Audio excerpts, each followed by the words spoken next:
Tenían la cabeza como triangular y tenían la frente grande. Los vi que me examinaron el estómago.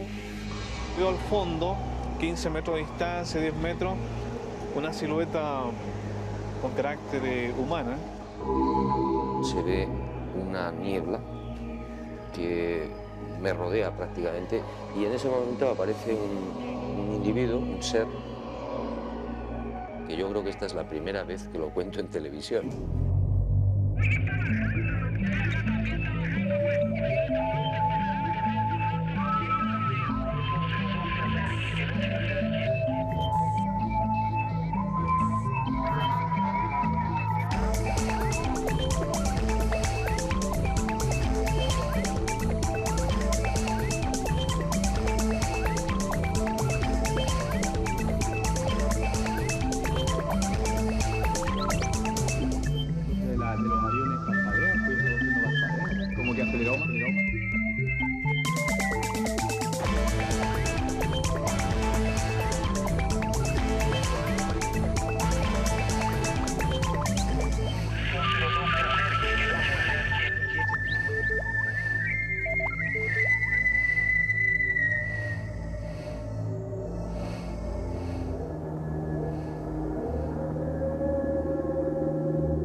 Para muchos, los viajes astrales y abducciones no son más que ilusiones de la mente humana. Y para otras personas se trata de enigmas que nuestros conocimientos actuales no nos permiten todavía aclarar.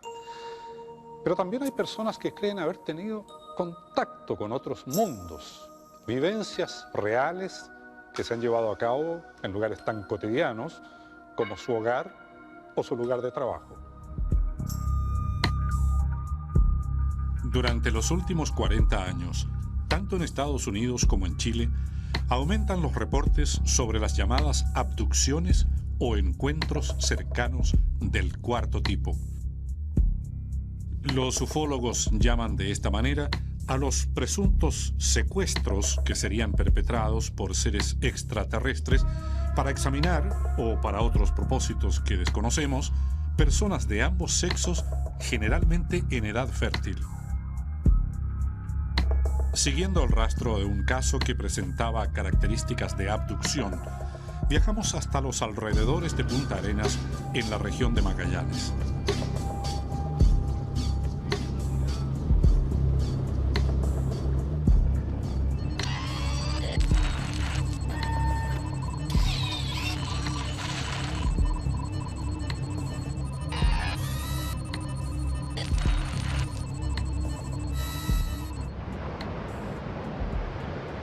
En diciembre de 1986, varios trabajadores que construían este muelle para la mina Pequet aquí en el Sena Otway, cerca de Punta Arenas, dijeron haber visto objetos luminosos desplazándose por el cielo. Pero al parecer este era un mero preámbulo para la experiencia que dicen haber vivido posteriormente, cuando en un segundo avistamiento una luz se posó exactamente sobre el lugar de las faenas y además perdieron contacto durante varias horas con uno de sus compañeros, el radiooperador Haroldo Hidalgo, que además, fuera de la luz, dijo haber visto figuras con formas humanas. Estamos frente a las antiguas instalaciones de la mina Pequet. En este lugar, hace 14 años, Haroldo Hidalgo inició como cada tarde su turno de trabajo, que consistía en mantener enlaces radiales con los grupos que trabajaban en la construcción de este muelle. Eran cerca de las 19:30 horas. En el panorama que tenemos allá al fondo, más o menos, ¿dónde sucedieron los hechos esa noche?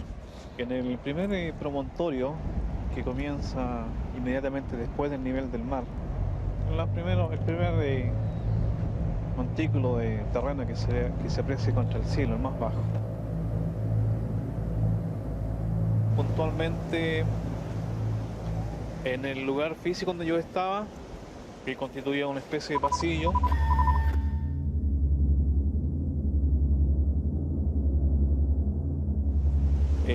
al final de este pasillo vi una luminosidad que se filtraba desde el exterior.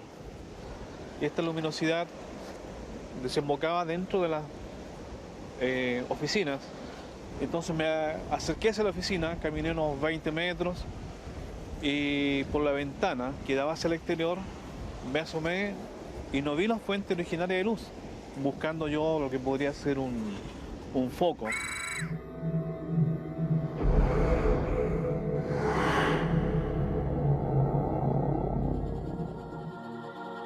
En las afueras del campamento minero había otros trabajadores y entre ellos el nochero Hugo Bahamondes. Vi unas luces, una luz potente, fuerte. ¿A qué se asemejaba la luz? No, ahí no habría describirlo como, porque nosotros vimos una expansión de luz.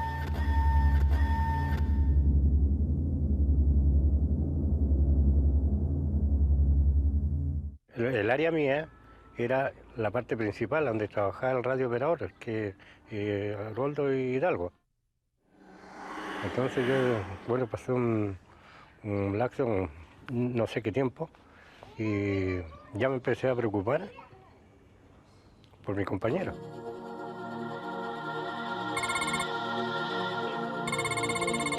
Bueno, las comunicaciones radiales presentaron anomalías, que fue el primer indicio de algo no normal. ¿Y qué anomalía era esa?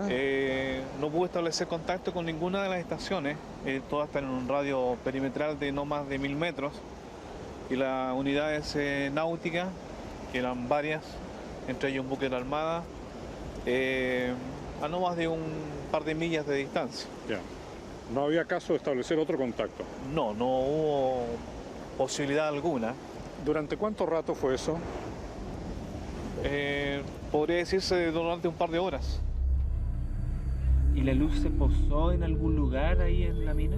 No, se mantenía. ¿Y cubría todo el sector la luz? Todo el sector, pero fuerte.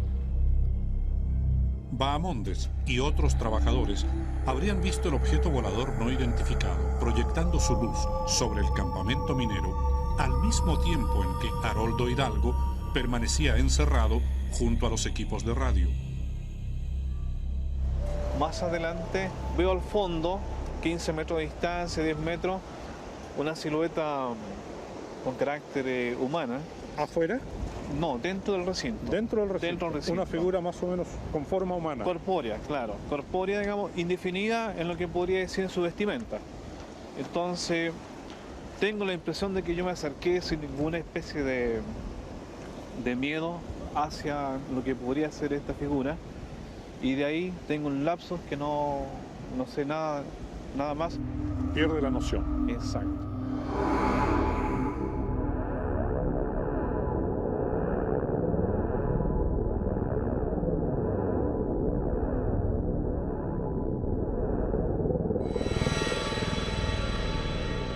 Crucé al frente y no sé, iba como en el aire.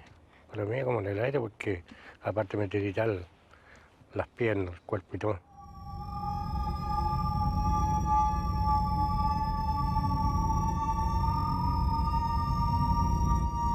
Y despierta como si hubiese dormido, sentado en el escritorio. Sí, con una sensación de ruido en mis oídos proveniente externamente y curiosamente de una fuente aérea, porque mi impresión interna fue, caramba, deben ser unos aviones que andan. Voy a irnos a ver. Hice un intento de incorporarme para ir a la ventana que tenía a la vista y verlo. Pero mis intentos de incorporación desde la silla, sorprendentemente, situación que me acuerdo muy bien, no surgió efecto. Entonces hasta me cuestioné por qué me estaba pasando eso, que fue lo que ahí me llamó poderosamente. Me quiere decir usted que no se podía parar. Exacto. Quiso pararse y no se podía. Estaba inmóvil, paralizado. Podríamos decir eso. ¿Esto era a qué horas más o menos? ¿5 de la mañana? 5 de la mañana. Pero llegué al área de mi colega y golpeé y no da señales. Por más que le golpeaba uno, le golpeaba las latas fuerte y no salía. Bueno, no sé cuánto tiempo pasó y después abrió la puerta. ¿Cuánto rato después fue? No, ahí sí que no hubo control de horas, ni una cosa, porque nunca había había vivido un caso, un problema de ese tipo. Me extraña mucho el no poder tener la secuencia de qué es lo que pasó en ese lapsus y por qué no pude moverme cuando yo así mentalmente no disponía. Pero insisto que si yo no hubiese tenido el testigo de otras personas y armábamos este puzzle, habría sido tal vez una circunstancia de lapsus mental como cualquier persona. Pero ahí estuvimos conversando y a la madrugada, ya cuando nos tocó la bajada, conversamos entre los tres y vinimos a pasar a la prensa, fuimos a hacer el comentario de lo que habíamos visto. Y actualmente, ¿qué siente usted de haber tenido esa experiencia? Pienso que cualquier persona puede ser depositaria de una experiencia sin siquiera desearlo o pedirlo, circunstanciarlo fortuitamente. Creo que esto es una situación al alcance de todos. ¿Usted cree en los ovnis? Trato de no creer, porque nunca más me ha pasado, ni quiero que me pase.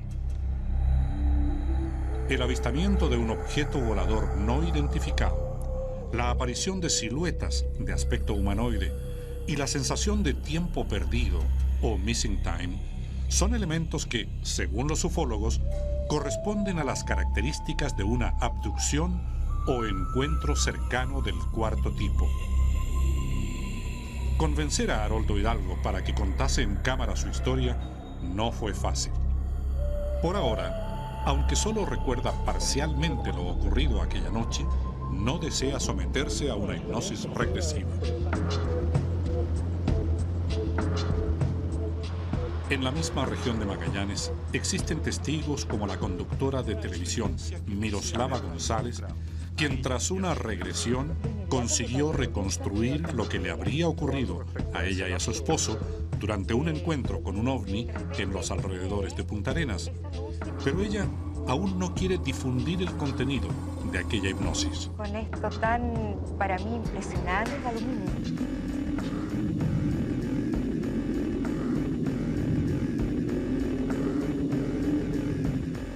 En otros casos, como el del jardinero Juan Maldonado y el del pintor José Martínez, registrados en la misma región, la hipnosis regresiva fue el mecanismo que les permitió asimilar sus experiencias y asignarles un sentido en sus vidas.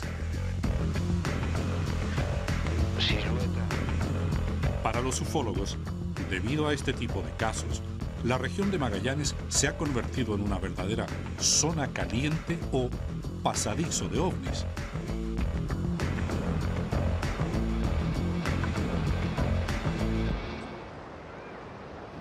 Pero en otros puntos del planeta, en el hemisferio norte, los reportes son todavía más abundantes. Para ampliar nuestros conocimientos sobre este tipo de casos, fuimos a los Estados Unidos, donde el psiquiatra John Mack ha realizado las investigaciones más completas que se conozcan a nivel mundial sobre abducciones.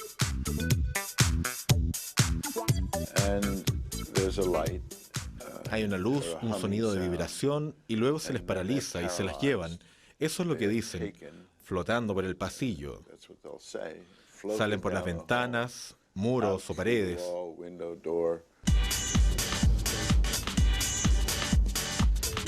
Investigando los crecientes reportes sobre casos de presuntas abducciones, llegamos hasta la Universidad de Harvard en Boston, Estados Unidos.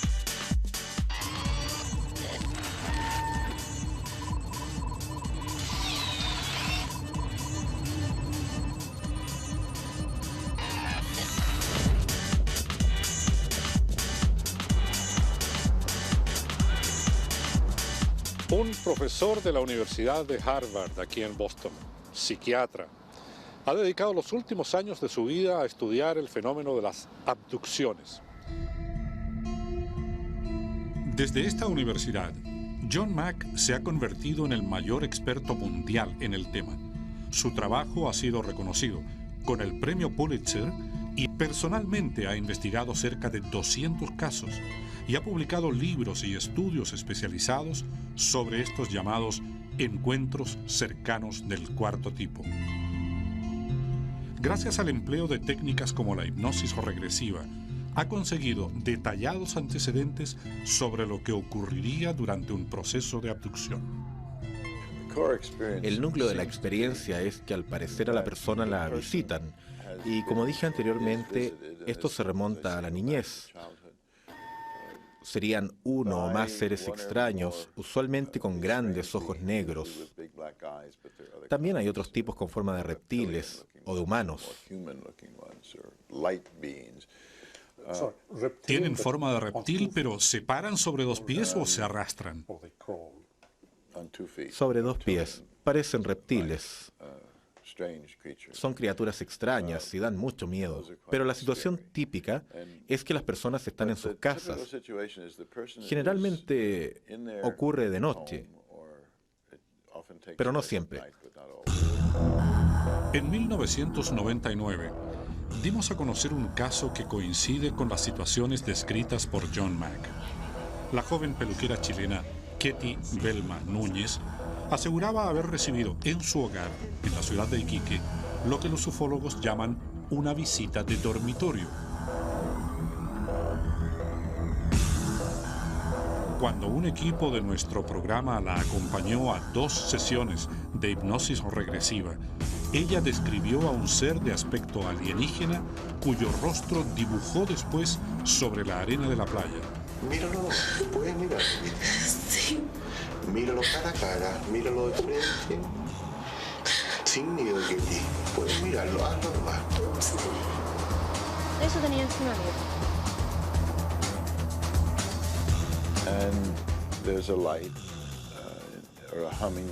Hay una luz, un sonido de vibración y luego se les paraliza y se las llevan. Eso es lo que dicen, flotando por el pasillo. Salen por las ventanas, muros o paredes. Van al espacio y permanecen encerrados. Quizás no vean un ovni, quizás sí. A veces, los ovnis parecen afectar tanto a las personas como a los objetos que están a su alrededor. Los 2 corredores de automóviles chilenos que participaban en 1978 en el rally Vuelta a América del Sur dijeron que su vehículo fue levantado por un ovni en plena pampa argentina y trasladado 80 kilómetros por el aire. No voy a decir que me dio miedo, me dio terror. No sabía qué estaba pasando. Durante ese lapso, uno de ellos, el mecánico Miguel Ángel Moya, dice haber visto una especie de cinta transportadora y también a unos pequeños seres de aspecto alienígena. En la nave hay otros seres. Generalmente hay uno más grande que parece ser el que manda, le llaman doctor o líder. Hay muchos equipos que parecen computadoras o elementos técnicos que nunca se sabe exactamente qué son. Parece haber siempre pequeños seres rondando de 3 o 4 pies de alto.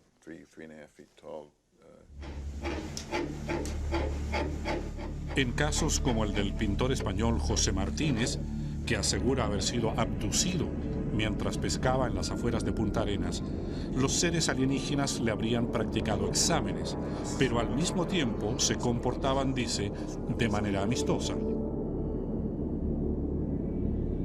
dónde venís? Te respondo. Se ríen. ¿Cómo es su risa? ¿Puedes imitarla? Larga. ¿Cómo? Imítala. Larga.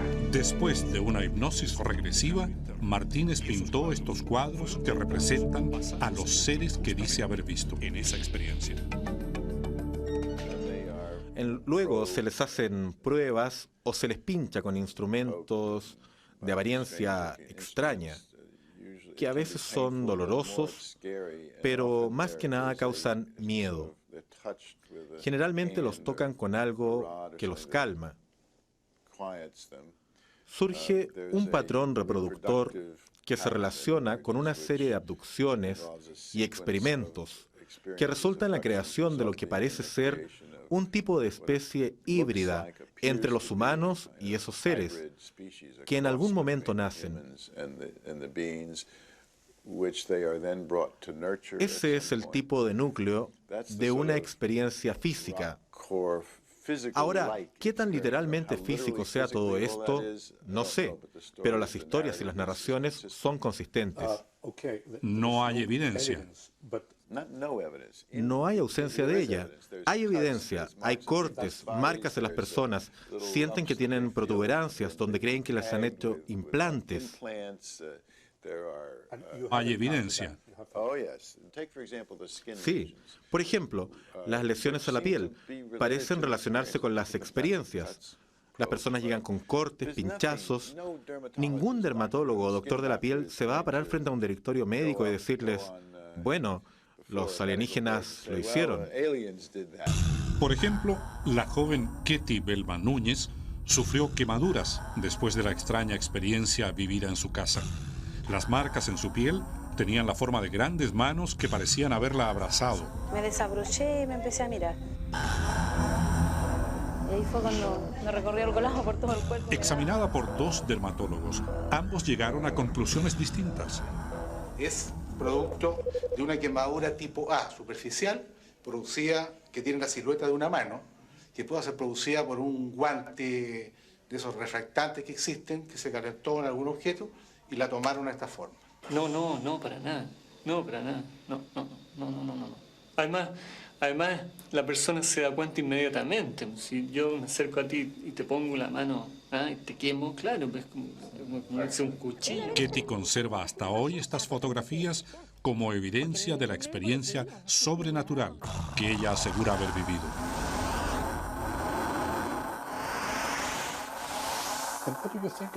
¿Y qué cree que es? ¿Qué está pasando?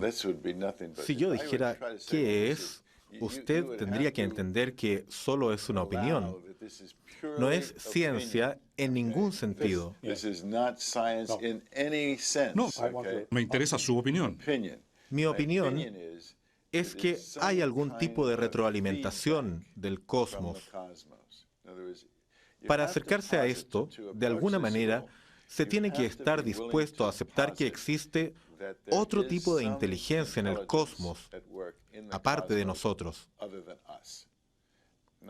No necesariamente vida en forma biológica como la conocemos, pero algún tipo de inteligencia que funciona, que se da cuenta de las cosas, que hace que sucedan cosas, que puede crear cosas. Y esa inteligencia parece darse cuenta. Estas palabras vienen de la mente humana, no son palabras muy buenas, pero no tengo las palabras correctas. Parece darse cuenta de lo que le estamos haciendo al planeta. Si, como plantea John Mack, hubiese una inteligencia desconocida vigilando nuestro planeta, cabría preguntarse cómo manifestaría su existencia. Los ufólogos dirigen su mirada hacia situaciones como las llamadas visitas de dormitorio que desafían los parámetros de lo cotidiano.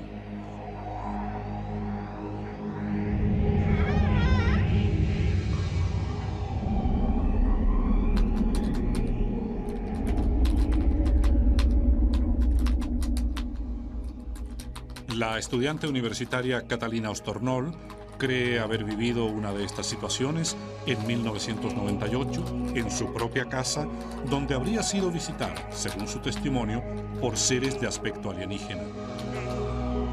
Me llamo Catalina Ostornol. Cuéntame, Catalina, ¿qué haces? Yo estudio antropología en la Universidad de Chile.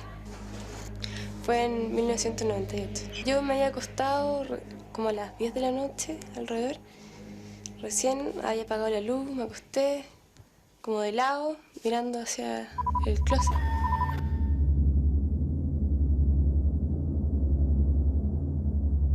Y como a los 5 minutos sentí una presencia en mi espalda. Y yo como que me di vuelta para ver qué es lo que era y habían dos seres como de este porte, más o menos, que me estaban como observando.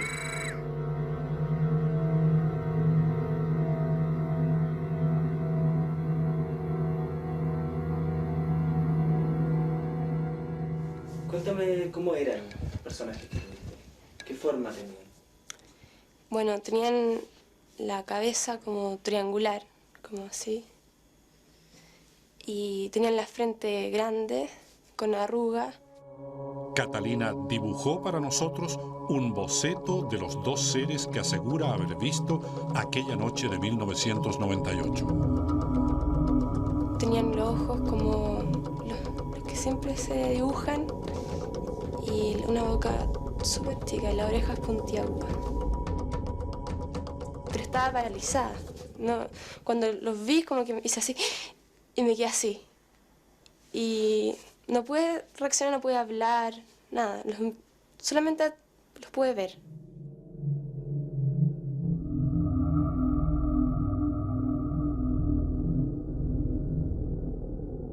Cuando estaban parados al lado tuyo, ¿tú sentiste que te tocaron el estómago? Los vi, que me examinaron el estómago. ¿Qué te hacían? Con la mano me hicieron una vuelta así, por el estómago. Fue como si yo hubiera sido una paciente, me hubieran estado examinando.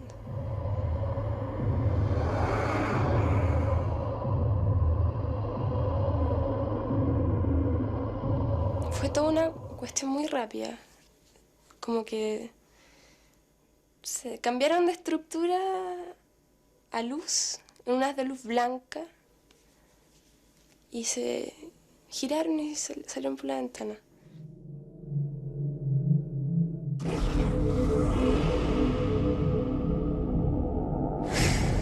Bajé al link a contarle a mi mamá lo que me había pasado. Porque me había pasado 5 minutos y que me había despedido de las visitas, porque mi mamá estaba con visita abajo. Y me había venido a acostar.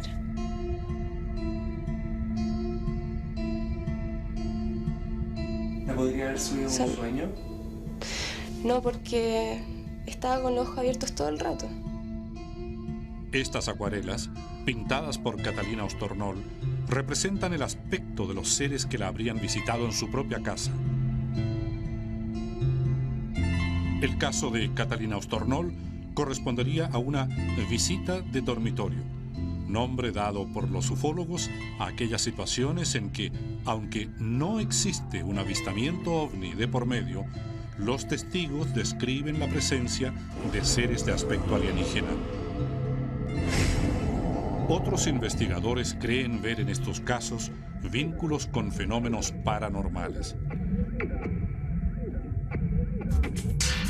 En Manhattan, investigamos los nexos entre ovnis y parapsicología. Y en Santiago, el ufólogo español JJ Benítez contó por primera vez en televisión la experiencia que habría vivido durante su niñez y que él hoy define como un encuentro con un ser extraterrestre. Juan José Benítez, periodista, escritor, debe ser el ufólogo más conocido del mundo de habla hispana. Su obra más famosa, la serie Caballo de Troya, va ya en 6 volúmenes. Y cuando vino a Chile a presentar el último libro, aprovechamos de conversar con él. Y nos contó una experiencia que tuvo en las montañas del sur de Francia, cuando contaba solo 6 años de edad y que él interpreta como un contacto con extraterrestres. En la infancia ocurrió algo. Cuando yo era un niño tenía 6 años. Parece ser que yo me perdí en unas montañas al sur de Francia en un pueblo muy chico, muy chiquitín, de 4 casas. Me estuvieron buscando la policía, mi familia, el pueblo entero, y aparecí dentro del pueblo. Cosa absurda.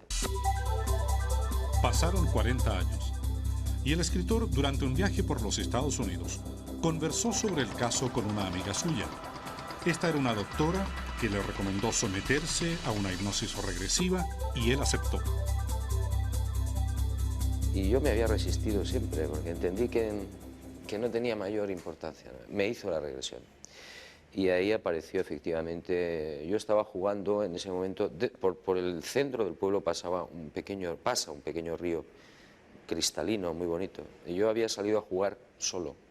De pronto en la regresión se ve una niebla que me rodea prácticamente. Yo recuerdo que me pongo de pie, extrañado, no asustado, y en ese momento aparece un individuo, un ser muy alto, o por lo menos muy alto para un niño de 6 años, muy delgado, con la cabeza cubierta por un casco, como el de los motoristas, negro, que no te permite ver el interior.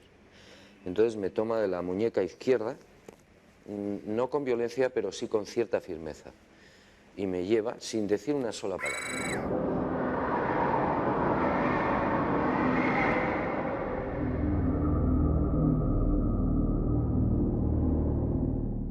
Entonces yo me veo en un lugar que es como una gruta, bajo unos peldaños, y estoy dentro de lo que yo entiendo que es una cueva, pero no estoy seguro. Y entonces allí hay una especie como de bañera de piedra, una especie de sarcófago de piedra abierto por arriba, grande. Él me toma, me deja dentro de esa especie de bañera de piedra, y me llama la atención porque en el suelo de la supuesta bañera hay unos focos blancos de luz, alineados de 3 en 3, que salen, son como cañones de luz. Y yo me pongo a jugar con ellos.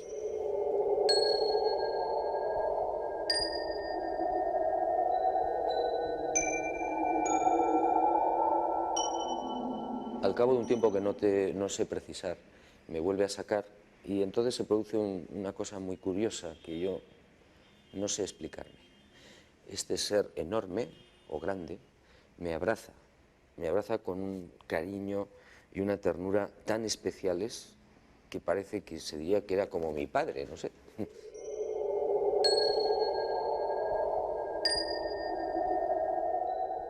Y ya me deja en el suelo, creo que salgo del lugar y ya no recuerdo más. Pero no es una experiencia traumática para ti, Leo. No, en absoluto. Yo en ningún momento tuve miedo, terror, ni grité. Es más, no hablé. Él tampoco, que yo sepa. Es una experiencia que ha estado ahí, escondida y dormida, y es curioso, ha salido en el momento justo. Es decir, el momento justo quiero decir, cuando yo recuerdo en la regresión esta historia, yo tenía 46 años. Habían pasado 40 años. Era un momento muy oportuno porque yo estaba ya bastante maduro dentro del fenómeno OVNI, hasta el punto de que yo creo que esta es la primera vez que lo cuento en televisión. Lo he contado a algunos amigos, así, pero muy en privado, ¿no? No es un tema del que a mí me guste hablar. JJ Benítez cree que los informes sobre abducciones tienen una base real. Yo en mis archivos, después de estos casi 28 años, creo que tengo recopilados aproximadamente unos 3.000 tipos de seres distintos que han sido vistos en el mundo solamente en el siglo XX, por no hablar del pasado. Y yo creo que los investigadores tenemos como con suerte un 10% de lo que está pasando.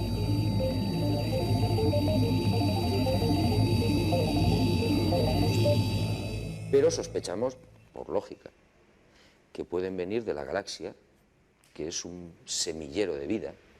Solamente pensamos que hay 100.000 millones de soles. ¿Cuántos cortejos planetarios puede haber ahí? ¿Qué sé yo? ¿Cuántos mundos con vida adelantada o avanzada? Pues qué sé yo, pero millones, lógicamente, de mundos. Y si ya nos vamos más allá, a otras galaxias, pues qué sé yo lo que hay. Y además hay otras teorías de que pueden proceder de dimensiones desconocidas para nosotros. Dimensiones desconocidas, parapsicología y otras teorías relacionadas con el fenómeno OVNI llevaron nuevamente nuestra investigación hasta los Estados Unidos.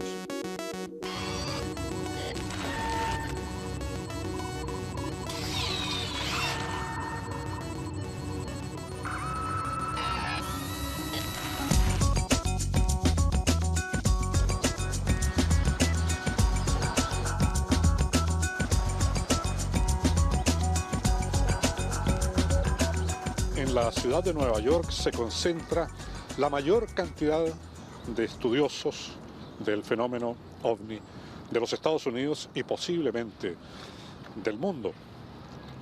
Por eso hemos llegado hasta acá, para buscar respuestas conversando con ellos. En esta ciudad tiene su sede el Instituto de Parapsicología de Manhattan. Ahí nos reunimos con el psicólogo puertorriqueño Carlos Alvarado, especializado en parapsicología en la Universidad John Kennedy de California y doctorado en Edimburgo, Escocia. Hay varios puntos de contacto. Como usted sabe, el fenómeno OVNI en sí no es estudiado mucho por los parapsicólogos, pero algunas personas han encontrado similaridades interesantes. Una de ellas es que las personas que tienen contacto con estos OVNI, algunas veces después de este contacto, dicen desarrollar facultades parapsicológicas. Dicen que pueden leerle la mente a otras personas, que pueden mover objetos, que a veces los relojes u otros aparatos que están cerca de ellos se dañan con una frecuencia bien alta. Y eso pues indica, ¿no?, que hay algún tipo de fenómeno parapsicológico que quizás está relacionado con haber tenido este encuentro OVNI. El caso del jardinero chileno Juan Maldonado ilustra perfectamente lo dicho por el profesor Alvarado. Hasta el día de hoy existen en Punta Arenas testigos que declaran que, tras su encuentro con un OVNI en 1977, Maldonado habría desarrollado facultades adivinatorias y aumentado notoriamente su nivel intelectual. Después del fenómeno cambió. Al tiro. Así. Al tiro, impresionantemente. Fue como delante cuando le dije a este niño que sentía hablar al patrón y efectivamente decía así. Él tenía la capacidad de leer a distancia sin lo que escribían otras personas. Y Maldonado decía exactamente lo que la persona había escrito. Así era. Ahora, normalmente las personas que sufren estos fenómenos que dice usted han sido lo que se llama abducidos. Vale, es decir, ellos han tenido la sensación de que han sido raptados o sustraídos de la Tierra durante un periodo impreciso. ¿Tiene algo que ver eso con lo que se llama viajes astrales? En algunos casos que yo he leído, hay una descripción que es muy semejante a la del llamado viaje astral o experiencia fuera del cuerpo, que consiste básicamente en la persona está acostada, ¿no?, en su cama y de momento siente como que se eleva paulatinamente, a veces mira hacia atrás y ve al cuerpo propio acostado en la cama o acostada en la cama y entonces a veces pues sale, flota por la habitación y en algunos casos sale de la habitación, viaja a otros sitios. En algunos de estos casos de secuestros de OVNI sienten cosas así similares, ¿no?, en que salen así y van hacia una luz, por ejemplo, que después ellos dicen que era un OVNI. Ahí yo diría pues que habría una similaridad. ¿Tiene usted alguna creencia o teoría respecto al fenómeno OVNI? Yo creo que es un fenómeno con un impacto a la sociedad increíble y que no puede ser ignorado. ¿Pero usted cree que es un fenómeno real? Sí, yo creo que es un fenómeno real. ¿Podría ser el fenómeno OVNI algo que convive con nosotros y sencillamente no hemos desarrollado las capacidades para apreciarlo constantemente y esto se produce de vez en cuando por una conjunción de factores? Sí, yo creo que esa es una buena forma de verlo, que esos factores a los que usted se refiere todavía no los entendemos y ocasionalmente pues le ocurren a uno en términos de aspectos mentales o fisiológicos.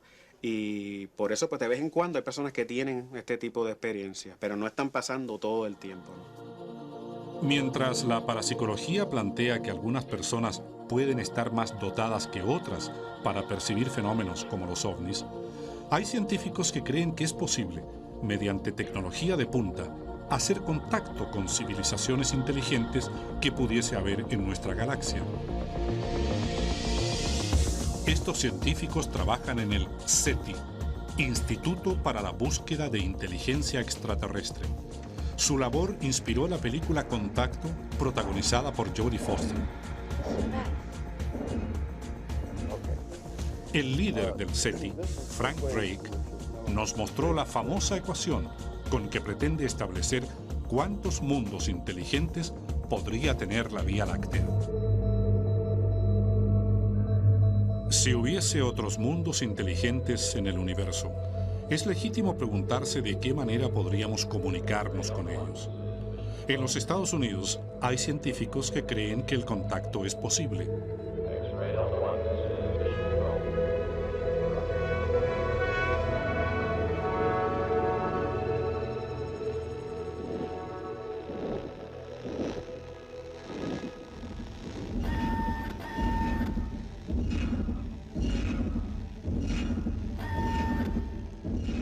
Gracias a la película Contacto, basada en una novela de Carl Sagan, millones de personas en todo el mundo conocieron el año 97 el trabajo del SETI, Instituto para la Búsqueda de Inteligencia Extraterrestre.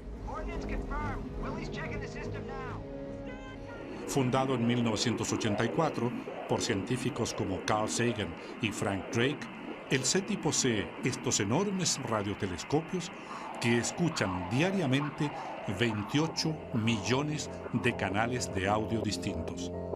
Los científicos estiman que de aquí a los próximos 50 años sería posible captar la primera señal radial inteligente originada en otro planeta.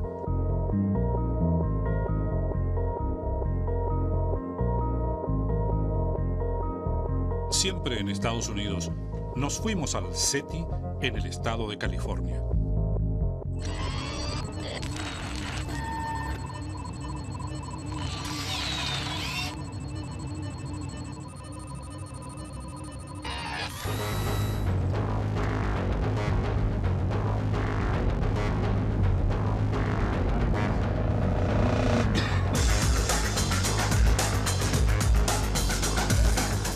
A lo largo de la historia son muchos los científicos que han manifestado responsablemente su creencia en que haya vida inteligente en otros puntos del universo. Pero uno de ellos, Frank Drake, fue un poco más allá e hizo todo un cálculo probabilístico al respecto que ha llegado a llamarse la ecuación Drake. Y por eso vinimos hasta San Francisco para conversar con él.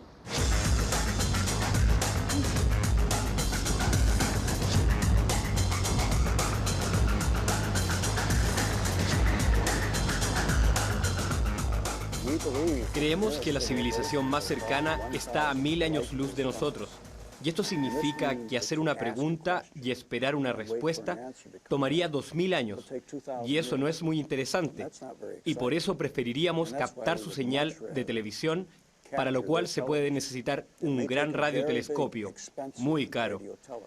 Pero es lo mejor que podemos hacer, porque podemos aprender todo lo que queremos solo en algunos días. ¿Qué haría con tal información? Tenemos una política, al igual que otros buscadores en el mundo, que una vez que hacemos este descubrimiento, lo decimos al mundo entero, inmediatamente. No habría ningún encubrimiento. Emitimos la información. La llamada ecuación Drake, creada por este astrónomo, permite estimar la cantidad de civilizaciones inteligentes que podría haber en la galaxia. Está listo. Listo, ok. Esta es la ecuación conocida como la ecuación Drake, que nos da el número detectable de civilizaciones en nuestra galaxia. Dice que el número de civilizaciones es igual a la multiplicación de estos 7 factores. Bueno, ¿qué son estos 7 factores? Uno es la tasa de formación de estrellas en nuestra galaxia. Eso lo sabemos muy bien, es alrededor de 10 estrellas por año y ha sido así a lo largo de la historia de 50 billones de años que tiene nuestra galaxia. Drake calcula, mediante su ecuación, cuántos planetas de los que tendría la Vía Láctea, nuestra galaxia, podrían estar habitados y haber desarrollado una civilización inteligente dotada de tecnología. La pregunta es, ¿cuántas de estas podemos detectar? Bueno, es posible que después de desarrollar su tecnología se hagan visibles por mucho tiempo. Quizás esta observación sea optimista. Las civilizaciones que desarrollan tecnología como nuestra televisión se hacen muy visibles con las cosas que irradian. Nadie alcanza ni esta música popular. Finalmente, Drake llega a una cifra sobre la cantidad de mundos inteligentes que podría tener nuestra galaxia capaces de generar sus propias señales de radio o televisión. Entonces, esto es 10.000. El producto de todos estos números es 10.000. Y la conclusión es que probablemente hayan 10.000 civilizaciones detectables, pero hay mucha incertidumbre en ese número. Mientras científicos como Frank Drake esperan un mensaje radial o televisivo que pudiese venir de una civilización extraterrestre, psiquiatras como John Mack reciben cada año a personas que aseguran que el contacto con otros mundos ya se está produciendo aquí, en la Tierra, sin que nos demos cuenta de ello. Y en Chile, venciendo sus temores iniciales, son varias las personas que durante los últimos años han comenzado también a entregar sus testimonios.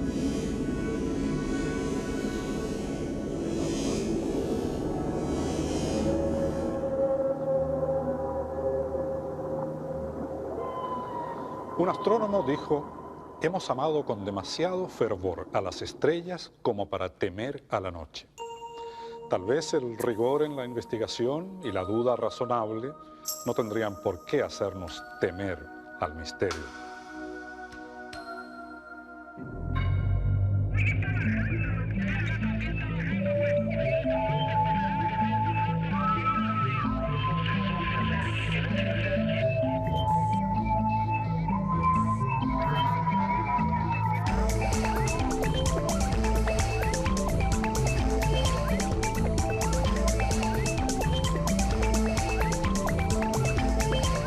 Si usted tiene información útil para nuestro programa, comuníquese a nuestra casilla electrónica ovni@nuevaimagen.cl.